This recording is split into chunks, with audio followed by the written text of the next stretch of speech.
You get $15, Dad. That was my son's final offer, spoken with the smug calm of a man certain he was about to step into his mother's $160 million world as if it were tailored for him. He wanted me in the room for the will reading, not out of respect, but to enjoy the moment my supposed worthlessness was stamped into the record.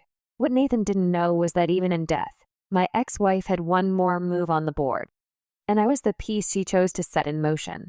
Before I explain how it unraveled, tell me in the comments where you're listening from. And if you believe quiet people often carry the sharpest plans, like and subscribe. Now back to the day it started. The whine of the wood planer was my music. For 5 years it had been the rhythm of my life. Each pass sang out. Each curl of walnut felt like a line of verse. In my small shop in Austin, Texas, I wasn't a failed architect or an unwanted ex-husband. I was a carpenter, a man making honest things from broken material. My hands were tough and scarred. Wood doesn't lie. It doesn't scheme. It just is, knots, flaws, and all. I respected that.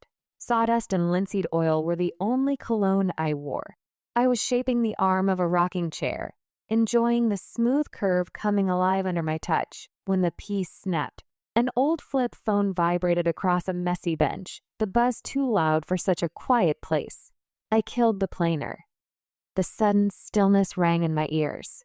I wiped my palms on dusty jeans, glanced at the screen, and saw 2 words that felt cold as steel. Nathan Thorne.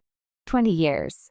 That's how long it had been, 20 years without a call that wasn't a demand or an insult. No holiday wishes. No birthdays. Just a canyon built stone by stone from blame and bitterness. I assumed that silence would hold until one of us was under a slab of granite. I opened the phone. Hello. The voice was clipped and city hard, the sound of New York sidewalks and $1,000 suits. Julian. He never used Dad anymore. To Nathan, my name was a lint he flicked from a cuff. Your mother is gone. No tremor. No grief. He read the line like a newsreader. Last week, a stroke. It was fast. I stared out the shop window into the bright Texas yard. Numbness swept in. Isabella, gone.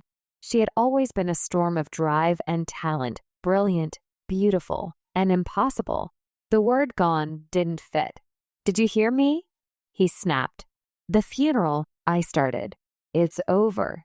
You weren't on the list. A beat. Her lawyer requires your presence. The reading of the will. This Friday, 10 a.m. sharp. Caldwell and Finch, Manhattan. Don't be late. Not an invitation. A summons from a son who crowned himself ruler of a world I no longer inhabited. I have no reason to be there. I said as evenly as I could. 20 years ago, in that courtroom, everything was decided. She has nothing of mine. I have nothing of hers. Nathan laughed, short and ugly, stripped of any humor. That sound lit an ember in me I thought the years had smothered. Oh, I know you're not getting a dime, he said. Don't be stupid. She despised you. It's procedural. A formality. You must be present to hear you're a zero, a notarized declaration that you don't matter. He paused to twist the knife. Personally, I want front row seats when your fake dignity shatters. Entertainment you're finally useful for. Are you finished? I asked softly.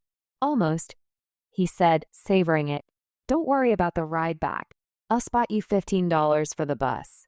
Think of it as a parting gift. Click. I stood with the deadline at my ear. The shop's quiet returned, heavier now. That ember burned hotter. Not a wildfire, just a hidden coal glowing red. He hadn't invited me to a will reading. He'd set a stage for my public execution. He wanted a show. Fine. I closed the phone.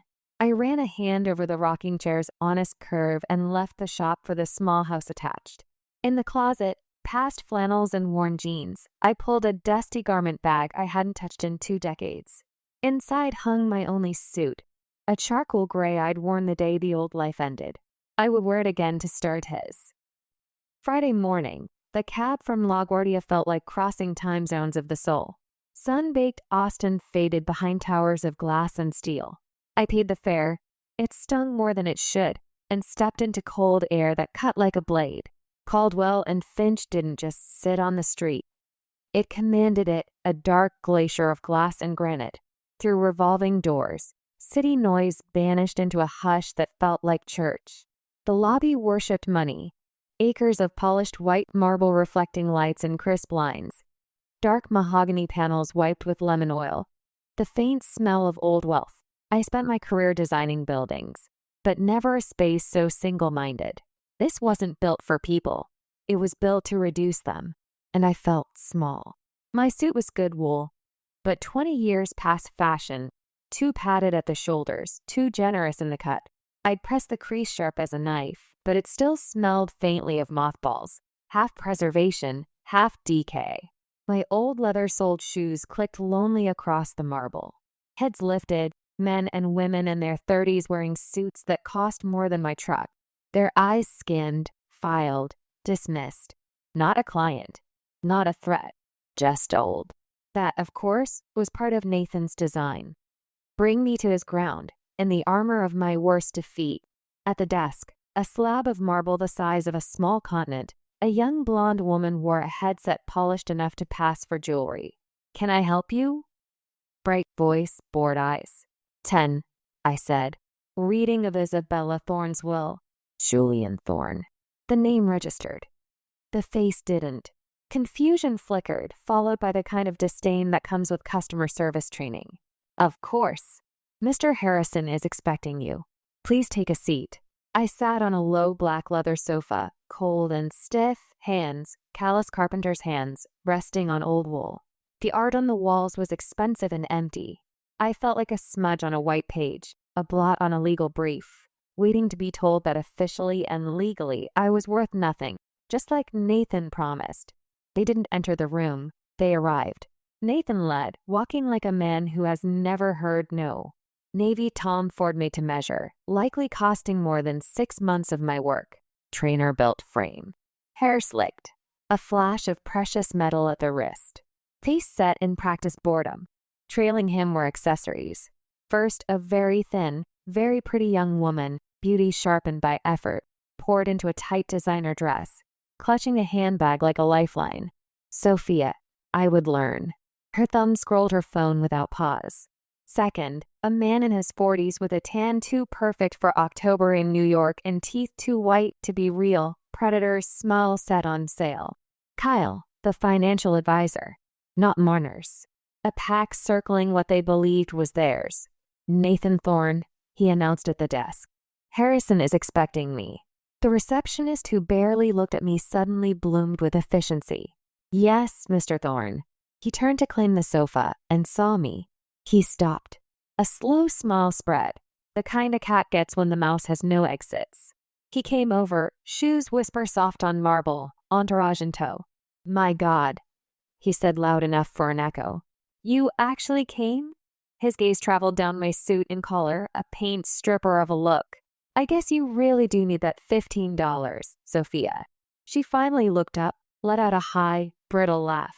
Glass breaking. Kyle's smile widened, not his greeting but his appraisal of outdated furniture. This, Nathan said, pausing so the insult could breathe, is my father. He said father like a stain you can't scrub out, a biological footnote he resented. A memory flashed. Nathan at 10, Christmas morning. The house smelling of pine. I had carved him a model battleship by hand, every cannon and rope right down to the tiny flag. He glanced at it, tossed it aside. It's not a brand name, he whined. I want what my friends have. Isabella, quick with money fixes, produced the newest console. In that moment she taught him what stuck. Want, and it appears. I met his eyes and held them. No flinch, no plea. The lack of a show bothered him more than a shout could have. He wanted begging or anger, anything that confirmed his power. I gave him nothing. First thing we do is liquidate the real estate portfolio in. He began to Kyle, but a heavy oak door opened and stilled the room. A tall man in his 60s stood there.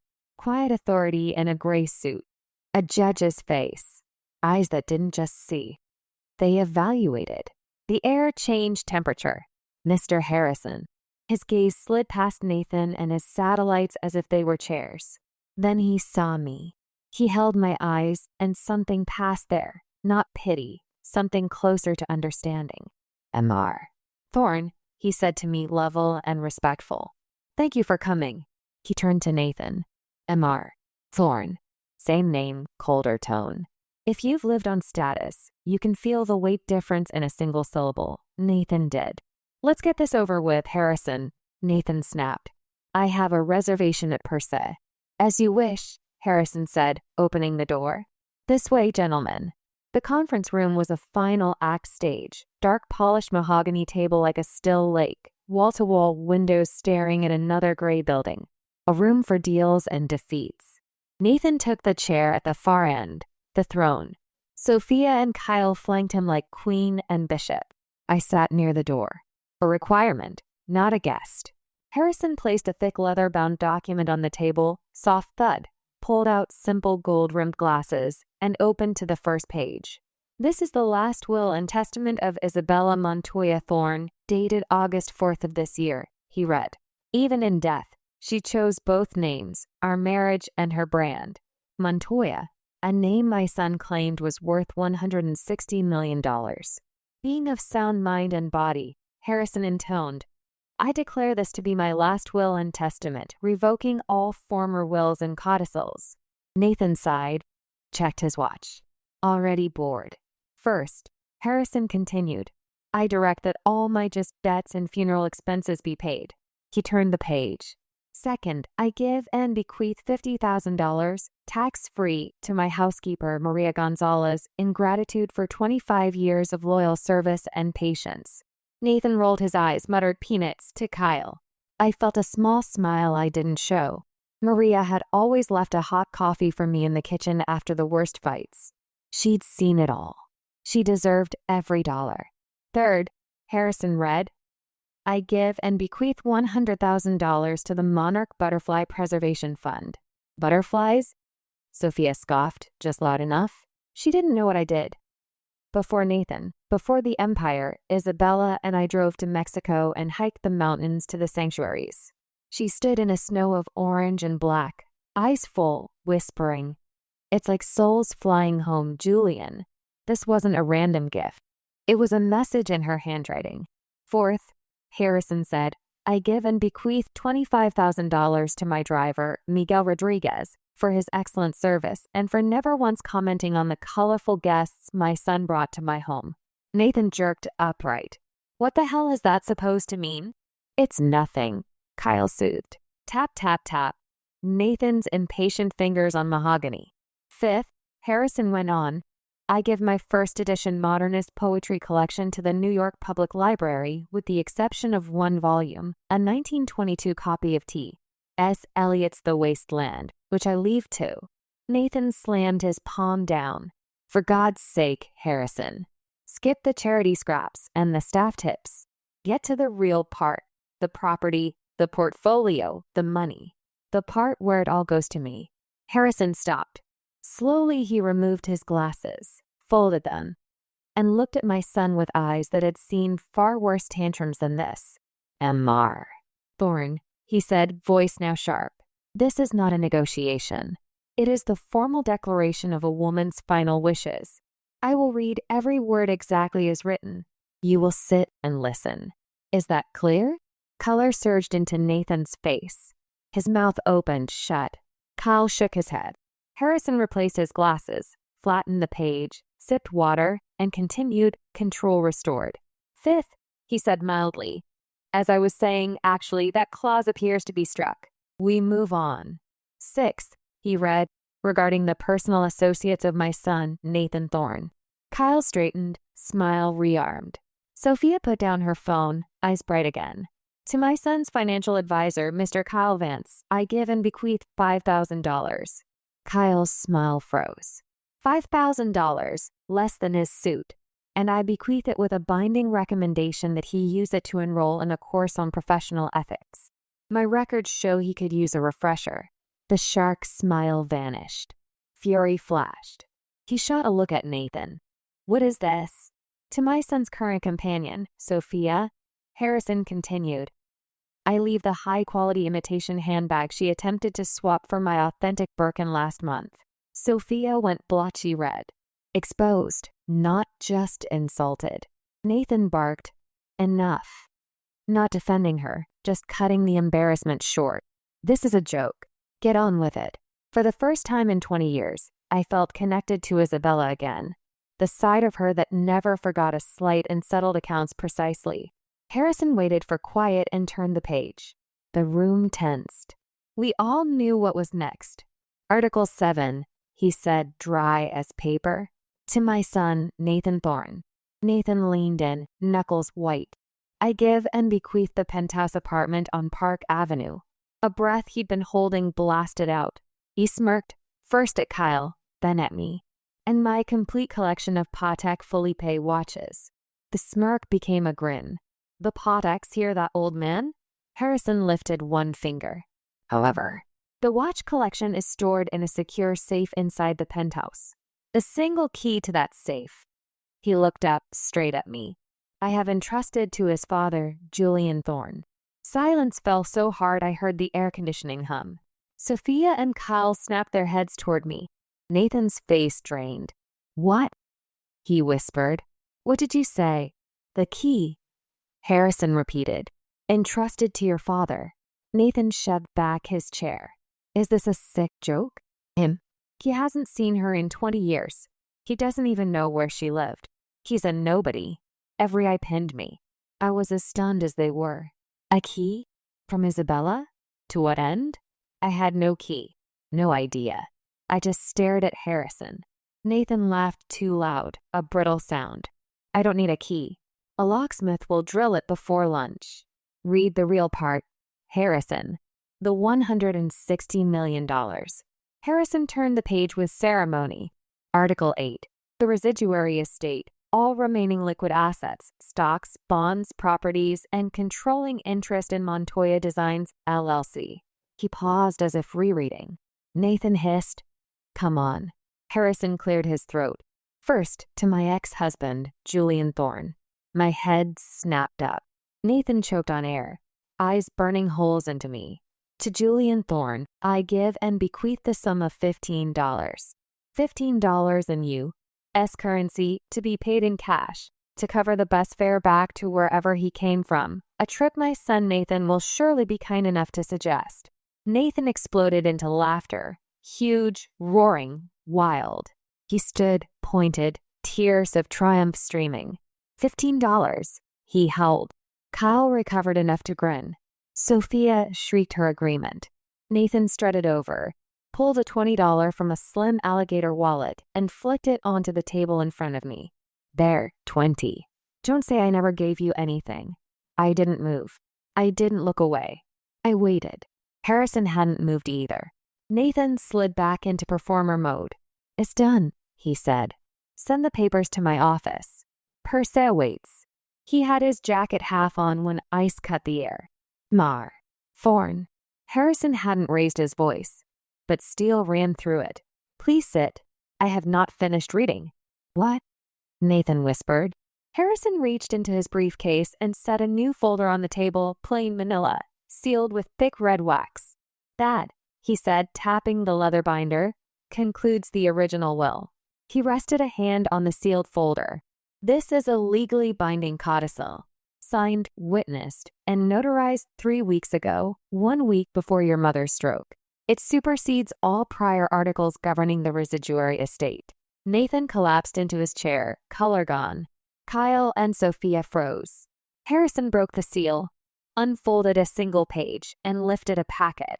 "This," he said, "is a letter from your mother addressed to you, Nathan, with instructions to read it aloud here.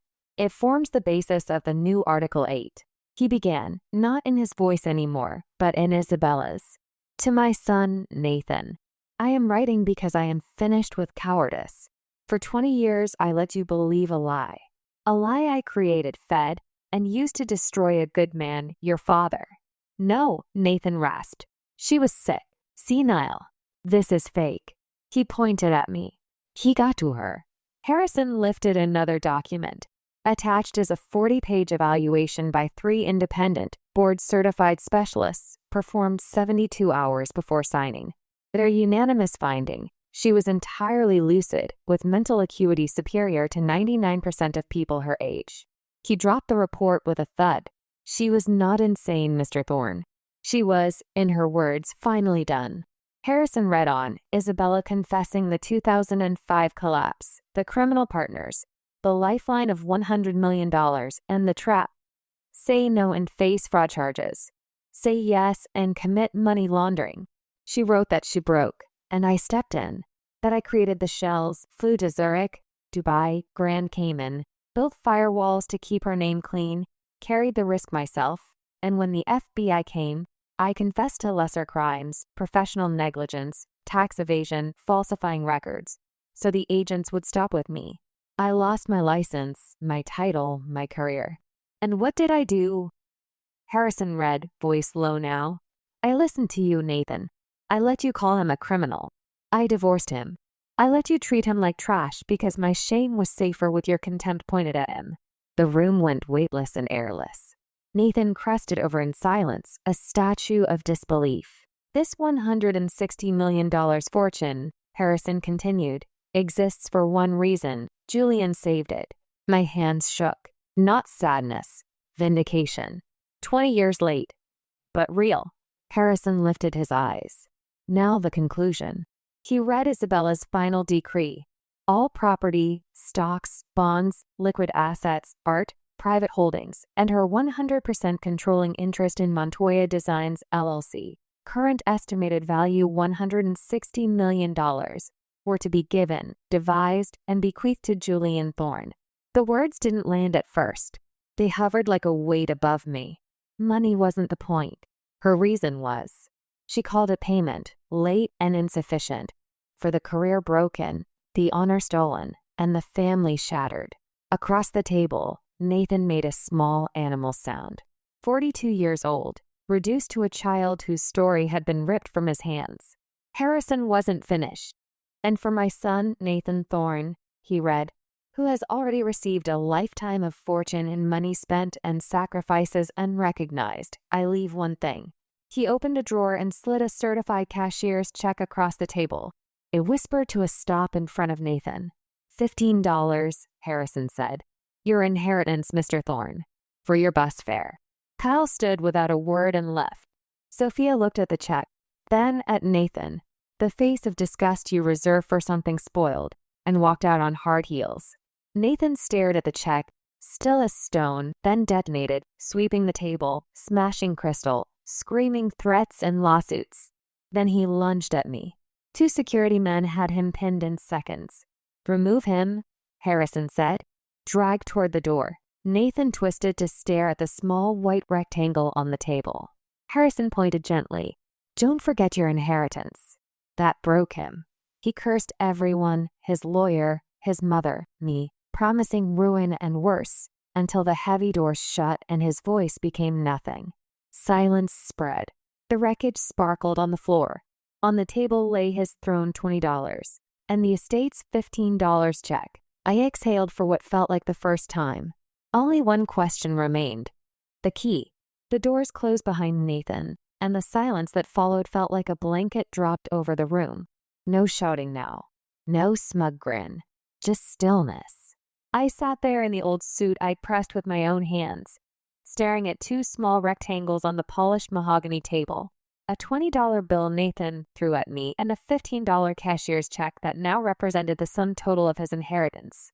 Paper, anger, and legacy lay in front of me. Mr. Harrison quietly gathered the leather-bound will and the sealed codicil, stacking them with practiced precision. He looked almost serene, the way someone does after the final domino falls exactly the way it was meant to. My voice finally came back, low, worn, uncertain. The key. I said, why did she give me a key? Why even involve me in that part? I swallowed hard. It felt cruel, like another wound. Harrison paused, then looked at me with something like understanding. That wasn't cruelty, Mr. Thorne, he said gently. That was your wife's last testament. A test? I repeated. She wanted to see whether Nathan had even a sliver of humility left, whether he would treat you as a human being when he believed he didn't need to. She gave you the symbolic power, not because she expected you to use it, But to measure his character one final time, I absorbed the words slowly. So the watches, the penthouse safe, it was all staged. A trap for a heart already spoiled. Harrison reached into his jacket pocket, the same place he kept his reading glasses, and pulled out a small brass key, plain, worn at the edges. Not elegant, not dramatic, ordinary. He slid it toward me with a soft metallic scrape. "This," he said, "is what she actually left for you." I stared at the key, not to a watch case. Something older, something personal. "What is it for?" I asked. My voice was barely above a whisper. "It's the key to the hidden safe in her private study in the penthouse," Harrison replied. "There is a second safe behind a large framed painting. This key opens it." I stared at him. "And what's inside?" Harrison held my gaze, expression sober. "The truth." My hands froze around the brass. My heart felt too big for my chest. "All of it," he continued quietly. "The original proof from 2005, the unedited wire transfers, the Shell Corporation documents, every private email she sent begging you to take the deal, every note apologizing afterward that she never had the courage to send." I couldn't speak. My throat tightened. "She kept every piece of evidence," Harrison said, "for 20 years. Locked away. Because someday she knew you would deserve the chance to choose." "Choose what?" "Whether to reveal the truth to the world or burn it and let history stand as it has." His voice softened. "She couldn't save you then, but she gave you the power to tell your story now, or to walk away from it forever." I gripped the little key. It felt heavier than metal. It felt like years, like mistakes, like a final apology carved into brass. For 2 decades, I had lived in silence so another life could shine. Now the silence wasn't forced. It was mine to command. I leaned back in the chair. The weight of the truth pressed on my ribs. The room felt too big, too bright. Harrison let me sit with it. When he finally spoke again, his tone was respectful. "You do not need to decide today." I nodded once. My hand closed around the key as if it might vanish. Then he gestured toward the wilted $20 and pristine $15 check still on the table. "Would you like these disposed of?" I stared at the check, that neat, cold symbol of a lifetime's arrogance and a mother's lost mirror held to her son. "No," I said. "Leave them." I stood slowly, like a man adjusting to gravity after too long underwater. Harrison opened the door for me. I paused in the doorway. "I didn't want this," I said quietly. "Any of it," he nodded. "The best inheritances often come not from desire, but from truth." And with that, I stepped out into the hall. The marble floor felt colder now. My footsteps echoed as I passed the empty seat where Nathan had played at royalty. I walked past reception, through the towering lobby, out into hard New York air. The city moved around me, indifferent as ever. Cabs honked. People rushed. Life went on. In my hand was a key. In my pocket was the truth. And in my chest, something I hadn't felt in 20 years. A name finally returned to me. Returning home. The flight back to Austin was quiet. I didn't read. I didn't sleep. I sat with the small key in my palm, turning it slowly until the plane wheels hit the runway. My workshop light glowed warm as I stepped into the familiar smell of wood, oil, and time. My tools were right where I'd left them. The unfinished rocking chair waited, patient and loyal. For a long moment, I simply stood in the doorway, letting the silence wrap around me like an old coat. I wasn't criminal architect. I wasn't discarded ex-husband. I wasn't nothing. I was a man who carried someone else's sins so they could live. A man who chose love over reputation. A man who had been silent long enough. I placed the little brass key on the workbench beside the chair. It looked out of place in a world made of sawdust and walnut. Tomorrow, I could decide its fate. Tonight, I sat in the rocking chair frame and ran my hand along the arm I'd been shaping when the call came. The wood felt honest beneath my fingers. I closed my eyes and let out a breath I'd been holding for 2 decades. Quiet. Solid. True. That was enough, for now. If this story taught me anything, it's this. Truth waits. It doesn't vanish just because someone buries it under pride, fear, or silence. It sits. It watches. And when the time is right, it rises. For 20 years, a lie lived in my house and in my son's heart, a lie that poisoned every memory. But truth is patient and heavier than shame. It returned, and when it did, it rewrote everything. Not for vengeance, but for clarity. Sometimes the loudest victories are the quiet ones. Sometimes the richest inheritance isn't money, it's your name restored. Now let me ask you, honestly, if you held a key that could reveal everything, would you open the safe and tell the world? Or would you burn the past and walk into peace? Tell me in the comments, what would you do? And if you believe every sacrifice eventually finds its voice, hit like and subscribe. The next morning, I woke before sunrise, same routine I'd had for 5 years. Coffee, open the shop, roll up my sleeves. But the world felt different. Too still, too heavy. Like the moment after thunder when the air hasn't figured out how to breathe yet. I didn't turn on music. I just listened to the quiet hum of the morning, the tick of the old wall clock, and the soft creak of the workshop wood settling. The key sat on the workbench where I'd left it. In the daylight, it looked even smaller, ordinary brass, a bit worn at the teeth. Nothing dramatic about it. And yet it felt like it could open either peace, or a war I wasn't sure I had the strength to fight. My phone buzzed once. Unknown New York number. I let it ring out. Whoever it was could wait. Maybe it was Kyle scrambling to attach himself somewhere else. Maybe Sophia fishing for association. Maybe a reporter. Or maybe Nathan finally realizing gravity. I didn't answer. Instead, I picked up the unfinished rocking chair arm. My hand found its familiar curve. I ran my fingers over the grain, felt the life inside the wood. Real work, real material. Nothing fake or inflated. Nothing washed in secrets. For 20 years, this shop was my refuge, my punishment, my sanctuary. Now it felt like the ground where truth had returned. I didn't sand or carve that morning. I sat in the chair frame and watched dawn push through the window. Time didn't ask anything of me. For the first time in 2 decades, no one did. By afternoon, I checked voicemail. 12 messages. A deep breath. I hit play. Message 1, a nervous voice from Caldwell and Finch. MR. Thorne, please contact us. There are transition documents to review. Transition documents. The shape of a new life I hadn't asked for. Message 2, another law firm, representing minority shareholders of Montoya Designs. They wanted statements. Meetings. Plans. My stomach turned. Message 3, a financial outlet. A reporter sniffing smoke for a story. Is it true there was a sealed codicil? Can you confirm? I deleted it. Messages 4 to 8, strangers from the business world. Congratulatory. Opportunistic. Predators with silk voices and hungry intentions. I deleted them all. Message 9, slower voice. Female. Soft accent. Mr. Julian. This is Maria. From the house. I just heard. I always knew something didn't make sense. If you need anything, I am here. I sat still for a long time. The good ones. They were always quieter. Message 10, shaky breath. Nathan. I froze, thumb hovering. I listened. His voice was not the voice from the marble lobby or the glass boardroom.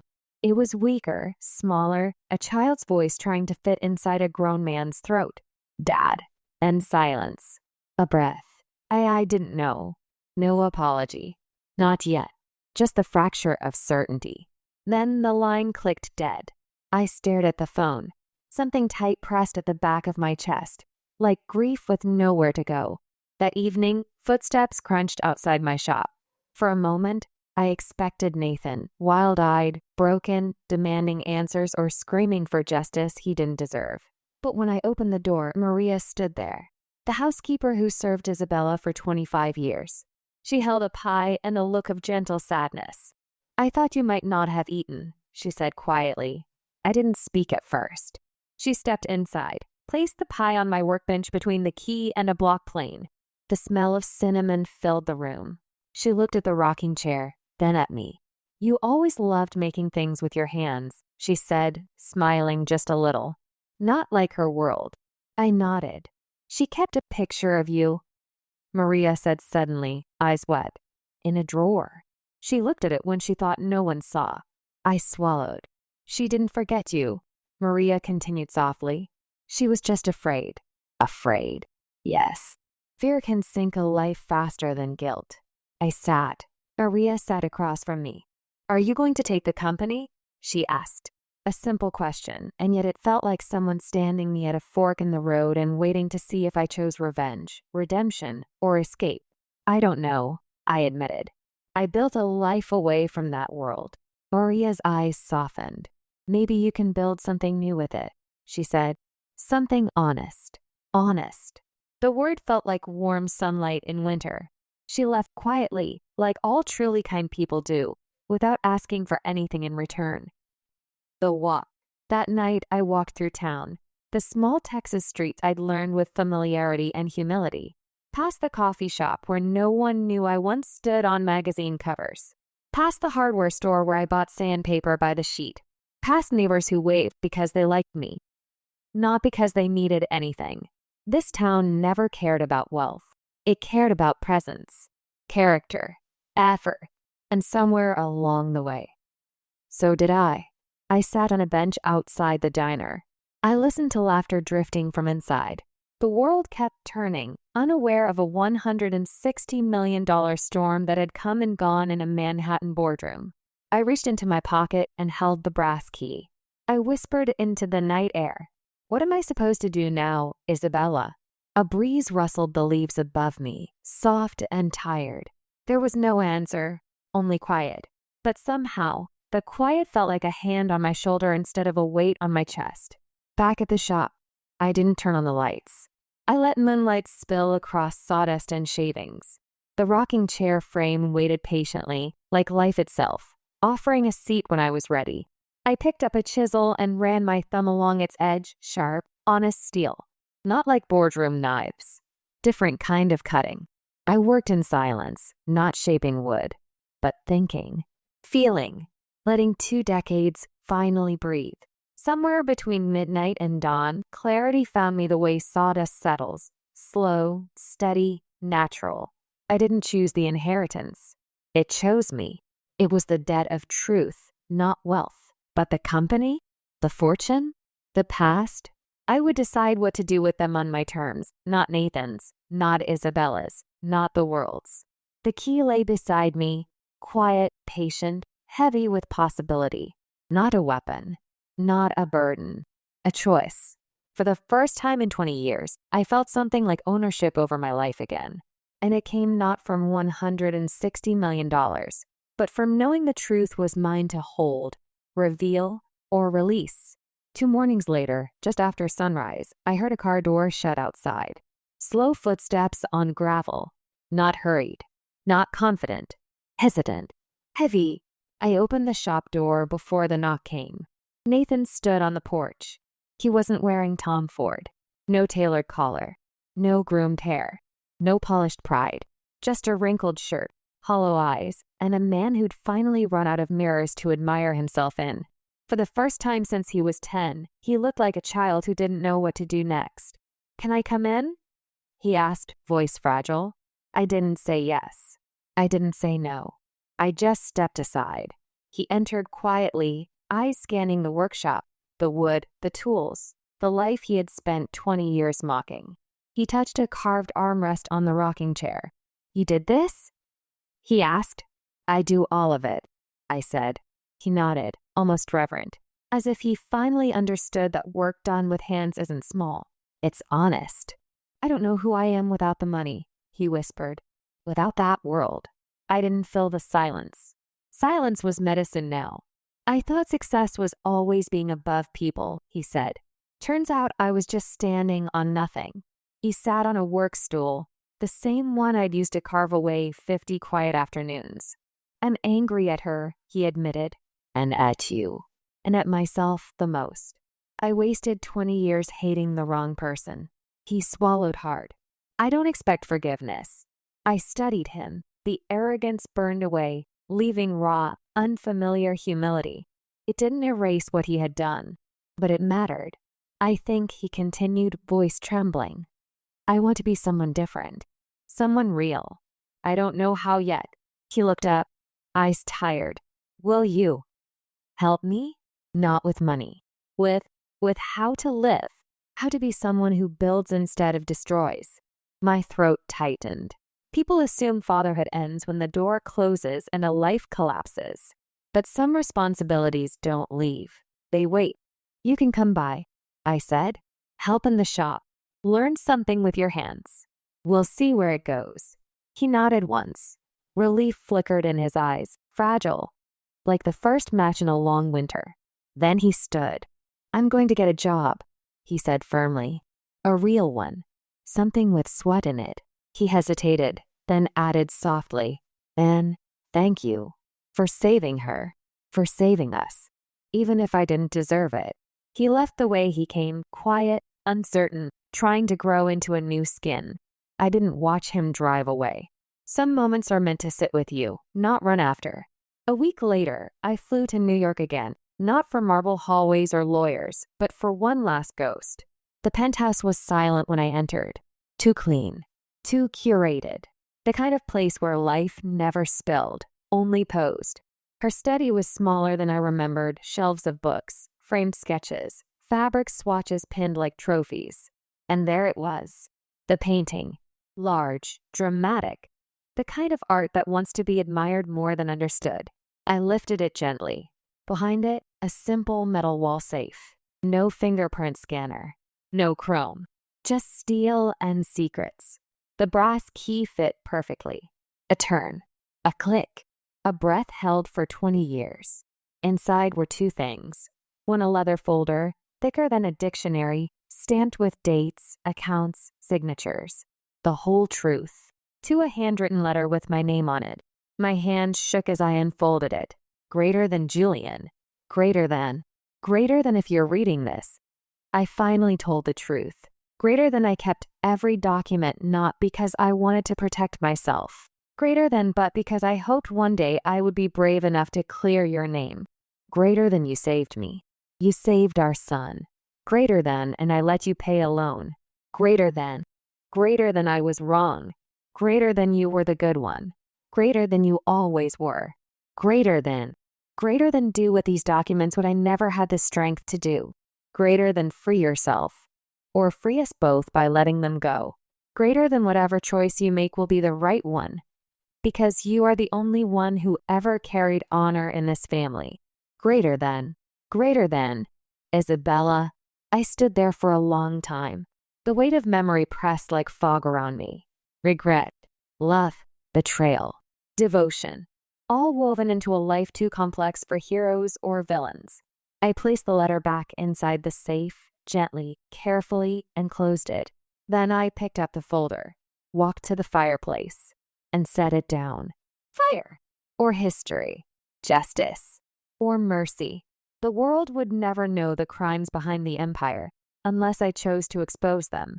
But I didn't come here to rewrite the past. I came to stop living inside it. I lifted the folder again. For a moment, I thought I would burn it. Let truth stay between us, the living and the dead. Instead, I carried it out, not as evidence, as memory, as closure. I didn't burn the past. I put it down and walked away from it. When I got home, Nathan was waiting at the workshop. Jeans, plain shirt, hands nervous, eager, lost, trying. Where do we start? He asked. I handed him sandpaper. Right here, I said, one grain at a time. He looked at the wood, then at me, then began to sand, slow, awkward, sincere. Two men side by side, not fixing yesterday, not chasing tomorrow, just working, just beginning. This story isn't about money. It's about the cost of silence, the price of pride, and the power of truth to return when you think it never will. I learned something in all this. Reputation is what they see. Honor is what you carry alone. And time eventually reveals the difference. I didn't win $160 million. I won my name back. I won myself back. And maybe, just maybe, I won my son back too. If you were handed the truth after 20 years, would you speak it? Or let peace be your answer? Tell me below. And don't forget to like and subscribe if you believe this. Sometimes the richest life is the one you build with your own hands.